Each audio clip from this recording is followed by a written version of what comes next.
Hi, welcome back. Today we are going to explore the wonderful, complicated world of quantum physics and its relationship with customer experience. Who knew? Let's start with a quote from Steve Jobs. He famously once said that people don't know what they want until you show it to them. He wasn't a huge believer in consumer research, market research. He found it was all very historical, backward looking. You look to the future and they weren't going to be able to tell you what they would want in the future. It's an interesting area because I ran a research company for 20 years. And I was involved in all that usual satisfaction tracking and surveys and focus groups. And there is an argument to say that anything you ask a customer is historical in nature. They can only ever tell you what they think they know or what they saw in the past. Obviously, for businesses, we're all worried about consumer needs. We understand, well, what are the consumer needs? And that's what the whole industry around consumer insight exists. What are the consumer needs? What do consumers want? How will they be motivated? What are their perceptions? And you have to stay relevant with any brand or business to those consumer needs. So tracking those consumer needs is really, really important. And so that's why, obviously, we all invest a huge amount of money every year in brand tracking and satisfaction tracking and research and consumer insight.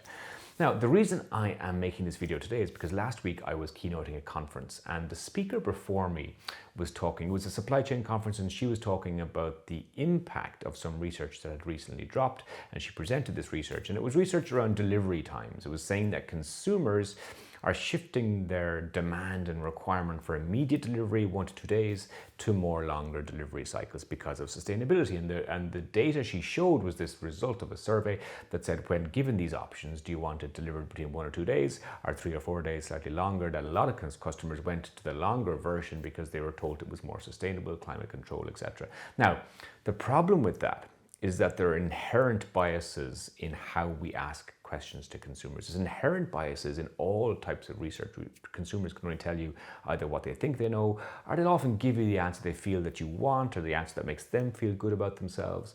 And so I was looking at this research thinking, well, now, firstly, I haven't seen the study and I haven't seen the methodology in the sample, but I immediately questioned it because I thought, well, I know customers and they do want it now, they want it immediately. And so how does that kind of link in with this idea that, oh no, we want it later in the week because of sustainability? So I started thinking about simulation theory, which I come across recently in another podcast. And I thought I'd put these two things together for you because a dip into quantum physics, the laws of our universe, are quite interesting because it does answer the question around consumer insight also. So to do this, I want to bring you back to 1801 to this man, Thomas Young. He was a physicist, a philosopher. He was into many things, a mathematician, and he invented an experiment called the double-slit experiment. It's quite simple. He shone a beam of light at a plate that had 2 slits cut into the plate. And what would you expect to see if, as Newton at the time said, matter was all particles, that you would see 2 strips of light on the back wall, on the screen, because if light moved as a particle, that's what would happen. What happened actually in the experiment was that we didn't end up with 2 light strips. We ended up with this pattern. It's called a wave pattern. What happens is that there are constructive and destructive patterns. If light moves as a particle, you get just 2. But here, light is actually moving as a wave. And Young was the first person to discover this. And when waves happen, they interfere with each other, which is why you get peaks and troughs.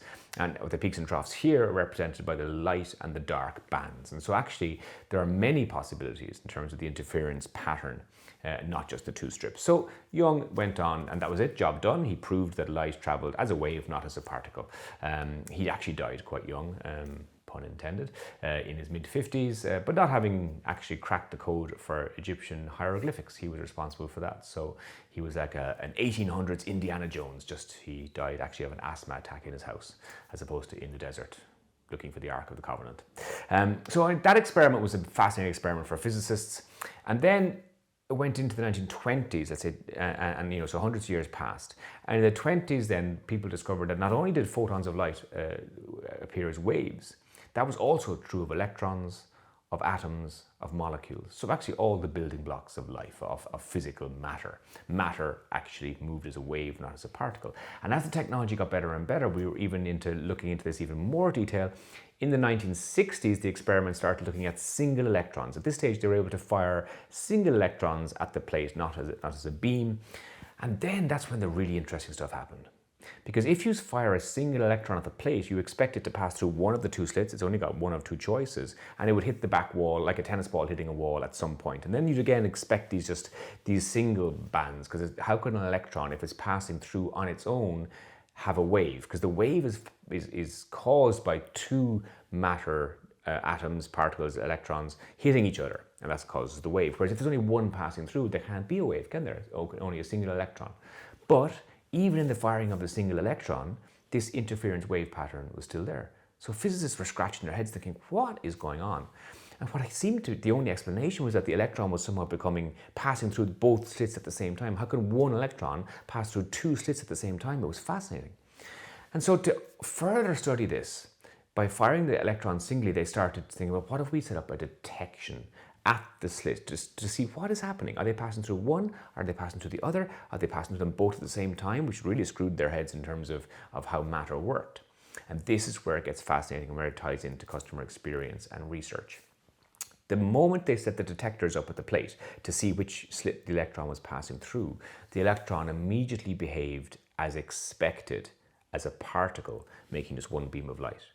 The moment they turned the detectors off, it went back to wave patterns. And this was true, by the way, of whatever type of detection you used. It wasn't that the detector device wasn't causing this.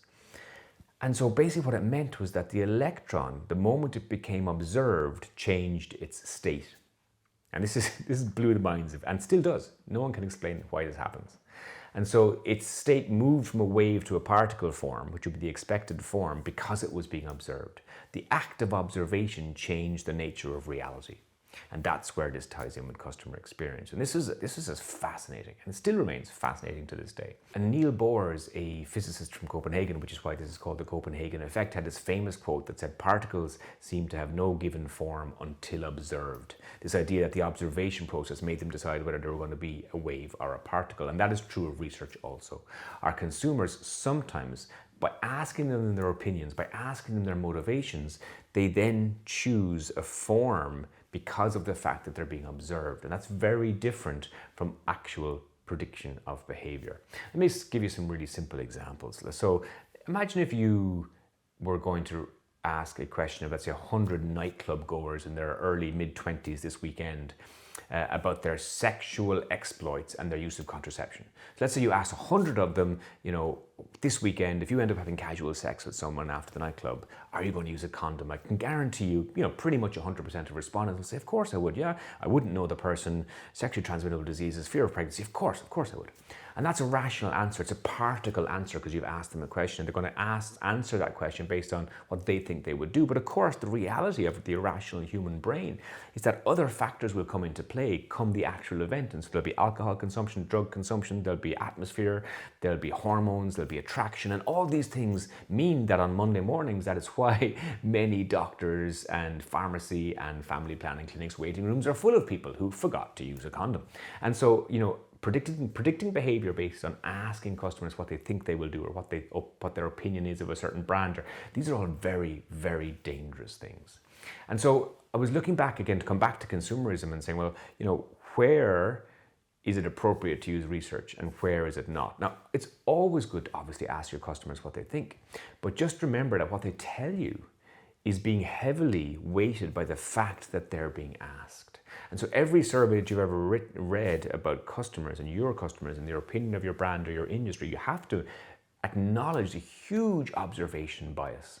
That the moment we set to measure something, the act of us trying to measure it will immediately cause them to become a particle.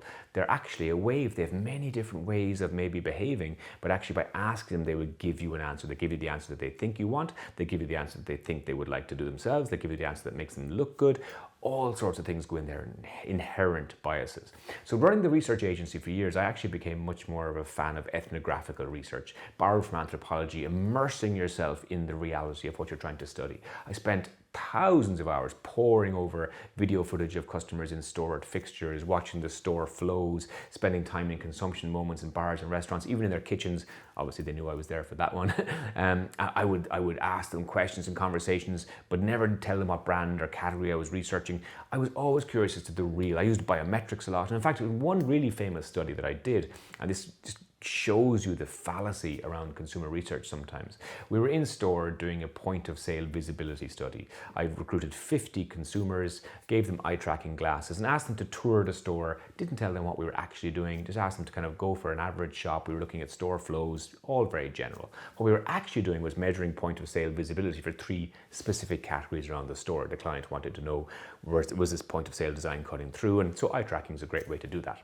So when the shoppers came back though and gave us the eye tracking software back, the hardware back, remember we have 45 minutes of video footage now of them second by second traveling around the store. And with the eye tracking, we can see exactly where they look, their peripheral vision. We see exactly what they saw on their shopping journey.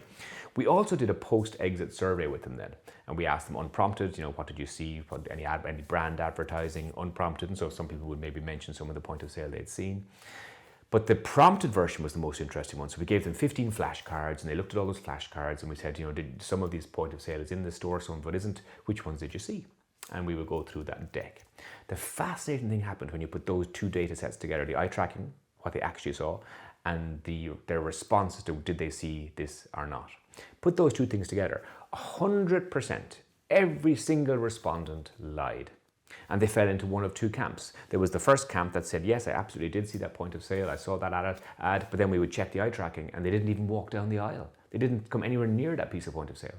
Or the people that said, no, I didn't see that. And then actually looking back on the eye tracking, we could see very clearly they did see it for 2 seconds and went into the unconscious brain, but the conscious brain wasn't able to remember. The recall was poor. So every single respondent lied. On purpose? No, because we like to be right. We sometimes can't recall things. And so it just showed you that really you have to triangulate your consumer research in many different ways to truly understand what consumers want. So look, it's a fascinating area. If you really want to get into it, it's actually one of the simulation theory feeds. The double-slit experiment is put forward as perhaps proof that we're all living in the matrix, that matter responds in certain ways only when it's observed. And therefore, the act of observation is us looking at the coding of this, and maybe we're all in the Truman Show, and maybe this isn't a reality at all. Maybe it's all code. It could be true. Maybe we've stumbled on a huge, huge secret. If that's the case, they're probably coming from. Here we go.